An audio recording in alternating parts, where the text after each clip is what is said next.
हाँ, तो क्या बता रही थी मैं आपको? हाँ, पहले लोगों को जो आ जाता था वो दवाई नहीं लेते थे, है ना?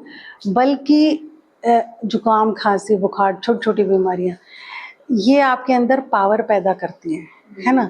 और देखती है कि आपके अंदर लड़ने की कितनी शक्ति है।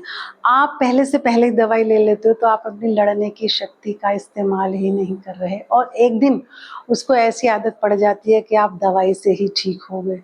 दूसरी बात ये, एक दिन ऐसी आदत पड़ जाती है कि इतनी दवाई से भी ठीक नहीं होगे, अब ज़्यादा डोज़ लेनी पड़ेगी आपको और एक दिन डॉक्टर ये कहते हैं कि अब आप ब्लेसिंग कीजिए, ईश्वर से दुआ कीजिए, आपकी प्राणिक शक्ति खत्म हो चुकी है। कितने लोगों को मैंने देखा है, मेरी बेटी की फ्रेंड थी, यहीं थी सियाट में ही। आप शायद जानते हो, वो बहुत अर्ली एज में उनकी डेथ हो गई थी। उनके फादर ने फिर दूसरी शादी की थी, आपकी गली के उधर ही थी। कुछ उनको बीमारी नहीं थी किसी भी तरीके की।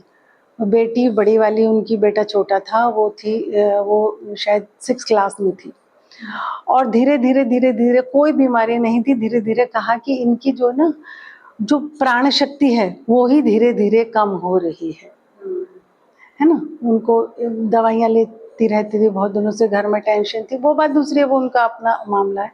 लेकिन मैं आपको जड़ बता रही हूँ, है ना? कैसे बीमारियों को हम ठीक कर सकते हैं रेकी से 100%। सबसे पहले तो इस विश्वास को अपने अंदर लाइए। बहुत सारे लोग आपको मिलेंगे, क्या होती है, कैसे होती है, ये होती है, वो होती है।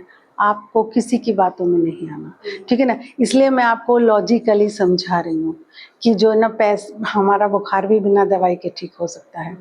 बुखार छोटी चीज़ है, बहुत बड़ी बीमारी भी बिना दवाई के ठीक हो सकती है। लेकिन प्रॉपर तरीके से हम सीखें और सबसे पहले अपने अंदर एक विश्वास को क्रिएट करें। रेकी क्या है? रेकी ईश्वरीय एनर्जी है, तो ईश्वर पे तो यकीन करना पड़ेगा, है ना? जब हर तरफ से हार जाते हैं तो आप प्रेयर करते हैं। क्यों कर रहे हो अभी प्रेयर? क्यों कर रहे हो? कर लो ना, अपने अंदर ताकत है, दुनिया को जानते हो, इसलिए कर रहे हो कि वो सर्वशक्तिमान है ना?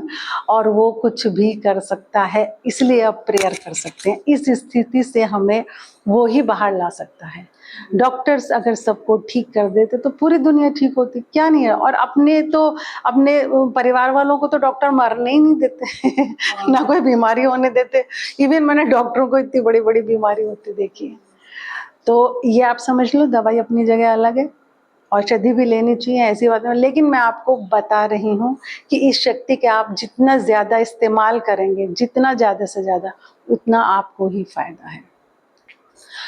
अब ये रेकी ऐसे नहीं कि जापान में डॉक्टर मिकाओ उसी ने ही इसको स्टार्ट किया हो, नहीं।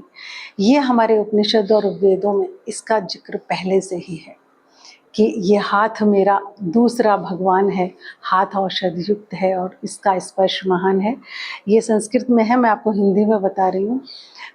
उपनिषद का दशम मंडल का 137 सूत्र है ये, कि हमारे यहाँ पे था कि ये जो हाथ है ना, ये औषधि है एक तरीके से, है ना? और इसका स्पर्श महान हो सकता है। आपने देखा होगा, इन्हीं हाथों से ईसा मसीह अपने शिष्यों की बीमारी ठीक करते थे।